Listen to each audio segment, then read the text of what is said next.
Okay, hello. So I'll be teaching about antiplatelet drugs and the steps of platelet plug formation in this video. So first of all, let's start with platelet plug formation to understand further about the pharmacology of the drugs. So first of all, whenever you are injured or there is some sort of injury to any blood vessel, then obviously there will be endothelial damage, following which there will be transient vasoconstriction. Post that, von Willebrand factor will be released by those endothelial cells, the damaged endothelial cells, which is again released from their weeble palate bodies, right?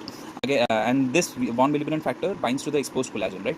So after that, the von Willebrand factor will bind to the platelets via the GP1B receptor, right? And this is the step of platelet adhesion. The deficiency of this GP1B receptor causes Bernard-Sollier syndrome, right? So after that, due to the platelet adhesion step, the platelets start releasing a lot of molecules, amongst which is one called as ADP, right? So the platelet along with the ADP, the platelet bind to the ADP via the P2Y12 receptor, and this is the step of platelet activation because this causes expression and flip out of the GP2B3A receptor, the deficiency of which causes Lanzmann's thrombasthenia, right? And obviously the activation step will cause more platelets to bind with more ADP, and this will lead to more expression of flip out of the GP2B3A receptor.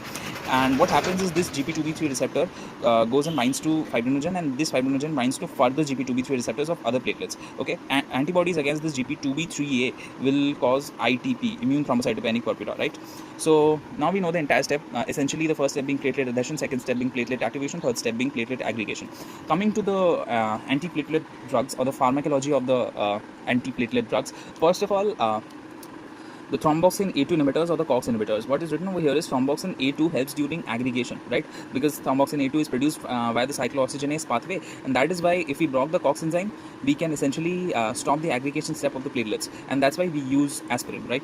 Coming to the next part, ADP, as we already saw, was released by the delta granules of the platelets post-injury, right? When it was being bound to the von Willebrand factor, in the platelet adhesion step. So this ADP binds to the P2Y12 receptors on the platelets, activates more platelets. This was the platelet activation step, right? So if we block the P2Y12 receptor, which is essentially the platelet activation step, if we block that, then we can block the ultimate aggregation step as well, and we can generate more antiplatelet drugs. So the blockers of this P2Y12 receptors can be both irreversible in nature and reversible in nature. The irreversible in nature ones tend to have a P in their name, and they are prodrugs, right? Which means that they need metabolism to be converted into the final product, which will ultimately be irreversible and need to be consumed, right? So irreversible drugs are prodrugs, have P in their names, need to be metabolized by the body for them to act, and thus they cannot come back to their original position, and thus these are irreversible in the sense the binding with P2Y12 receptors of them is irreversible in nature, right? So the examples for this can be clopidogrel, right? Prasugrel, then ticlopidin, right? So clopidogrel, prasugrel, and ticlopidin are irreversible P2Y12 blockers. Coming to the reversible P2Y12 blockers, these are have a grel or grelor in their name. One is ticagrelor, another one is cangrelor. Okay. Coming to the next part, here we have the proper step of platelet aggregation, that is the GP2B3A receptor blockers, right? These bind to the fibrinogen and cause platelet aggregation by binding to furthermore GP2B3A receptors of other platelets, right? So the GP2B3A blockers can be abscimab, which is a monoclonal antibody. Along with that, we have tirofibam and eptifibatide, right? Or eptifibatide, whatever. So yeah, these have the fibrinogen and ban or BA.